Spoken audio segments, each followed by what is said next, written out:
you.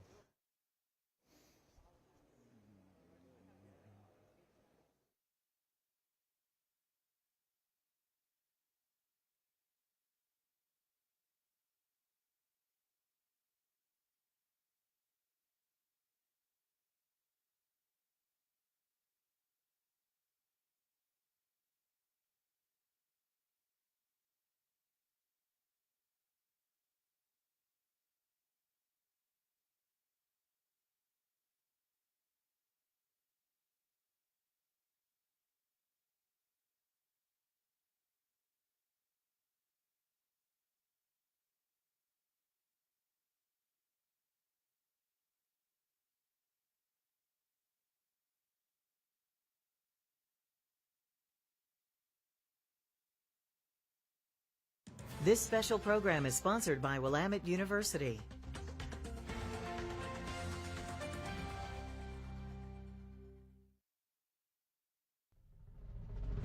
This election marks the beginning of a new chapter in Portland's story. City government is changing dramatically after 111 years. Portlanders say the only way forward is to turn the page on the city's issues. Your average citizen that was born and raised here can hardly afford to live here. In 2025, a new mayor and a new role taking the reins of a city in crisis. What's the first step to deal with the homelessness? How are we navigating the fentanyl crisis? 19 candidates are running. 5 will take the stage tonight to discuss the problems that matter most to you. The race for Portland mayor is on. KATU and Willamette University's debate starts right now. From KATU and Willamette University, this is Your Voice, Your Vote, the race for Portland Mayor, Debate 2024.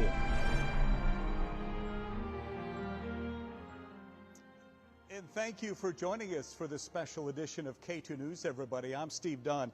Tonight, KATU is on your side hosting a debate between some of the candidates for Portland's mayor. They're here tonight. I'll introduce them in just a minute. But first of all, we're at Willamette University's Pacific Northwest College of Art, this beautiful building here, and they are the sponsor, Willamette University is, of tonight's debate. We have a message from them first.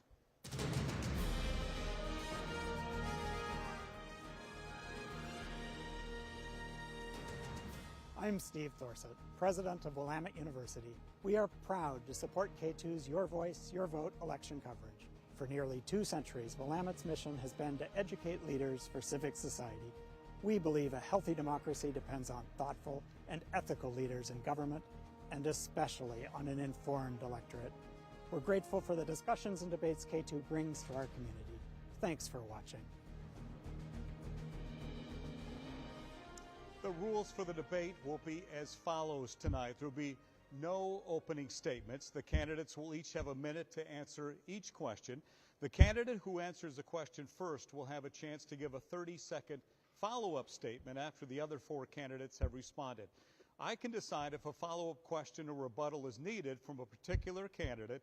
If that happens, the candidate will be given 30 seconds to deliver the follow-up statement or rebuttal. Each candidate will have a minute at the end for a closing remark. Joining us tonight for this debate, we have Rene Gonzalez, has served a year on City Council, is the Public Safety Commissioner. He's here tonight. We have Keith Wilson, CEO of a local trucking company and founder of a nonprofit called Shelter Portland. Lee Vostis is an activist, writer, musician, and artist living and working in Portland. Carmen Rubio has served on City Council since 2020, heads the Housing Bureau Developmental Services Planning and Sustainability, and Prosper Portland, the city's economic development agency. And Mingus Maps down there, the City Commissioner for Transportation, Water, and Environmental Services. Thank you all for coming. We appreciate you being here tonight. The candidates picked a number to see who answers the first question. That person is Carmen Rubio. You are the lucky winner tonight. Lucky one. Carmen, so here we go. This is the first question. After more than 100 years, Portland city government is undergoing a major change. The next mayor will not be a member of the city council. It will be up to the newly elected council to vote on policy. As mayor, you can propose it, but only vote in the event of a tie. You will hire the city administrator, city attorney, and chief of police, but the council must approve your choices. The new council will be more focused on the broader direction of the city. Some people say that the mayor is more of a figurehead now. What is your vision of the mayor's job? And Carmen, you are first and you have 1 minute. Great, thank you. So for me, when I envision this new role of the mayor is not only the chief cheerleader and communicator on behalf of the city, it also speaks on behalf of the city with one voice as one city. And that's actually a new feature because we used to have bureaus under so many different commissioners. Now we will have a clear message. We will have clear mission, clear outcomes across the whole enterprise. The other role that the mayor has as a partner to the city council is to make sure that you are actually developing a partnership, that you are co-creating the vision for the city and implementing the vision of the legislative branch together with the community. So those specific roles and having the temperament and the skills and knowing how to build coalition and work together and collaborate are going to be essential skills. Megas Maps, you are next. Same question. Your vision of the mayor's job now. Well, I think every Portlander should realize that we are truly moving into a new moment in Portland's history. I think it's a brighter moment. One of the reasons why I'm running for mayor, not council, is that I am excited about the role that the mayor will play in the future of Portland. The mayor is going to be the only elected official in City Hall with a citywide constituency, so the mayor has to set a broad direction for the city, but at the same time, the mayor is responsible for implementing policies set by City Council. That's one of the reasons why I think I am going to be one of the best mayors that Portland has ever seen. On council, I've been your infrastructure guy, which means I've been implementing policies and making things happen in the real world. And when I'm your mayor, that is going to be my emphasis also. We'll come back around to the front here. Renee Gonzalez, your turn. Well, your next mayor is going to lead the administrative and executive function for the city of Portland. That involves orienting the entire bureaucracy towards everyday citizens, taxpayers in the city of Portland. You're also a champion for the city across the country, across the globe. You're responsible for telling the city's story, promoting industry, promoting visitors to the city, and putting our best foot forward across all of those platforms. Finally, you set the vision for the core administrative function in the city of Portland. I will very much be focused on restoring Portland's livability, focused on a place where families can thrive, where elders can age in place, where businesses can grow. And it's essential that your next mayor be clear in articulating where it wants your government to focus. Thank you. Keith Wilson, you are up. Steve, this is a complete change and departure from what we're at. Right now, we're being managed by a committee. This new mayor is going to be more like the CEO of the city. So it's a complete departure. It's a slimmer role because there's no legislative duties. But what's really exciting is because this is going to really feature and focus on executive leadership. So this mayor is going to be in charge of the entire enterprise in an individual way, setting the vision for the city, being able to hire and fire the city administrative officer, if you will, the chief operating officer. This person is going to be responsible for delivering the core services of the city and be uniquely responsible for those core services. No more placing blame on anybody else. Essentially, the buck stops here, which is a very important process. They're going to be in charge of the budget and also the assignments through the city as a whole. What's really important to know is we need an executive with experience, with a record of success. I've built the safest, most innovative, and environmentally progressive transportation company in America. It's that leadership that I'll bring to the city to allow us to really move our city forward. I believe you have 1 minute. Thank you so much, Steve. Yeah, this is a really exciting time. Our new mayor will set the tone for Portland going forward, and will set a new template for mayors going forward. And I guess I disagree with Keith a little bit. I don't think we need a CEO. I think the mayor hires our new chief administrator and hires our city attorney, and this frees the mayor up to really be the new face of Portland, to be a visionary mayor is what I'm looking for, someone who listens to every Portlander. We finally have Portlanders represented from East Portland and from North Portland. Listen to them, connect with them, and ultimately inspire them. Reflect the very, very best of Portland and Portlanders to us, to our nation, to our world.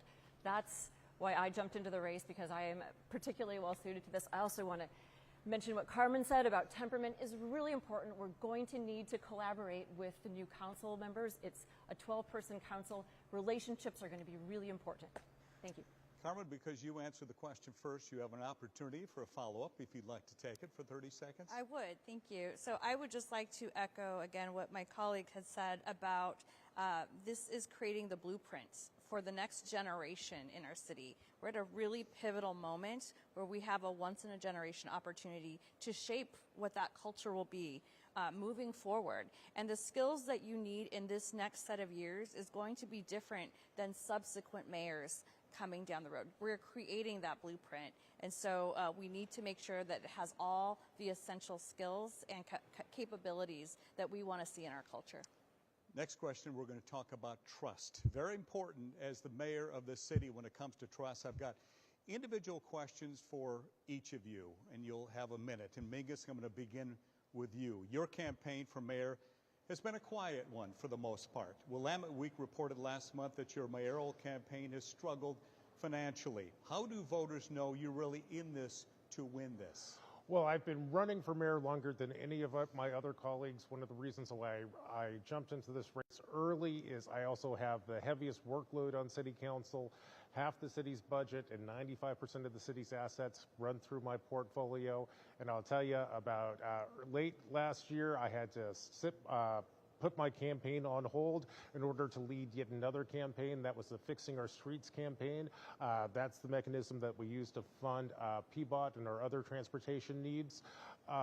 That was not good for my campaign, my mayoral campaign, but it sure was good for Portland, and it tells you a little bit about the kind of mayor I will be. Given the choice of focusing in on the needs of the city versus my own personal or professional needs, I will always choose the city first. Renee, you are next. You received some backlash for using city funds to edit your Wikipedia page. What do you say to voters concerned about how the public funds were spent there? Yeah, well, in investigating that, reviewing that, we found there were over 1,000 instances of congressional leadership addressing communication through Wikipedia. In fact, President Biden, when he was a senator, his office was involved in updating a Wikipedia page on behalf of his office. There's a lot of misinformation out there online. It's essential that your next mayor, that your leadership addresses those things online directly. Also, you've got to put it in context. All offices have communication budgets. You have to use it strategically. You have to use it thoughtfully. And we invested to enhance the skills of one of our team members. Thank you. Keith, you're up next. You've touted your plan for homelessness. How can voters be assured that you can tackle more than that single issue? That's right. You know, that's the most critical issue that's facing us in Portland. And we have to go through that very, very difficult task to get to the more, to the blocking and tackling, the transportation issues, the funding issues, the behavioral health issues.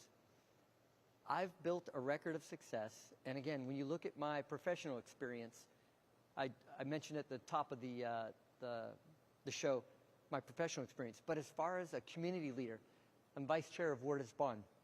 So I've mentored Portland's future leaders. As a political change maker, I've led bipartisan coalitions for clean air and better transportation. I passed a bill in the Oregon legislature last year with bipartisan support. Every Republican and every Democrat voted for it. So it's not just a singular focus. I have a well-rounded amount of experience and success in my career.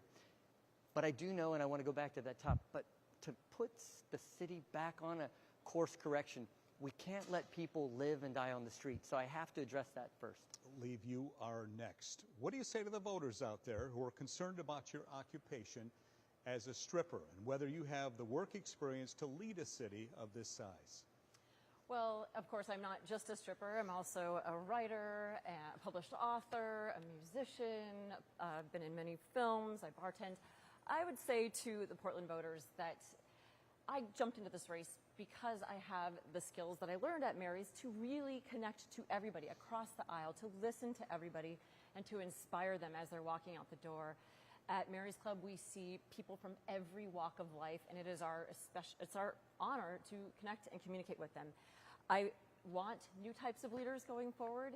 I expect new types of leaders going forward, and this is the perfect time, this new system of government with a weak mayor, to allow for these more visionary, less typical-looking leaders to lead.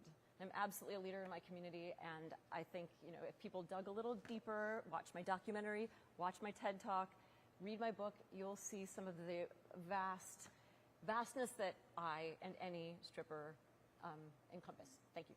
Carmen, you are next. It's been reported over the years you've accumulated more than 100 parking and traffic tickets and had your license suspended 6 times. How can viewers trust that you will follow the law as mayor? Well, no one is more sorry or embarrassed than I am about those things. And I have paid off all the fines and fees years ago, and I really hope that voters give me a chance to demonstrate and answer all of the questions and concerns they have about our city in homelessness, in housing, in public safety. And I also hope that voters will take a look at my track record over the last several years at the city of Portland, and they'll see that over that time, I have absolutely been one of the most highest producing commissioners of meaningful legislation. So I'm hoping that voters will give me a chance. We're going to move on to the next question. Now, I'm sure you all noticed the tents on the sidewalks right across the street from this building where we're holding this debate tonight. Homelessness, always the #1 issue. When we go out, doesn't matter what district, we talk to folks. That's the #1 issue they want to discuss. What can you really do as mayor to get these folks off the street and into shelter? Renee, let's begin with you. Well, one, I've led on ending the enablement culture in the city of Portland. That means cessation of handing out tents and tarps that creates an environment that draws more into the city of Portland. At the same time, I fully support, as part of the Gonzalez plan on shelter, fully support task sites and safe rest villages. Far superior the congregate shelter that Mr. Wilson advocates for, because it provides on-site behavioral health, addiction, and mental illness, that it has a much superior track record in getting people placed in long-term housing. We get much higher acceptance rates with task sites and safe rest villages. For congregate shelter, which Mr. Wilson advocates for, we see 70% turn it down. That's unacceptable. With task site safe rest villages, much better success in getting people to enroll. And we're getting better outcomes. We're getting them into housing in such a way that doesn't negatively impact the neighborhood that we're building those shelters in. That's essential when comparing it to volunteers working in a congregate shelter without professional training on security, without professional training on behavioral health. You simply get better outcomes than under the Wilson plan. Keith Wilson, you are up next.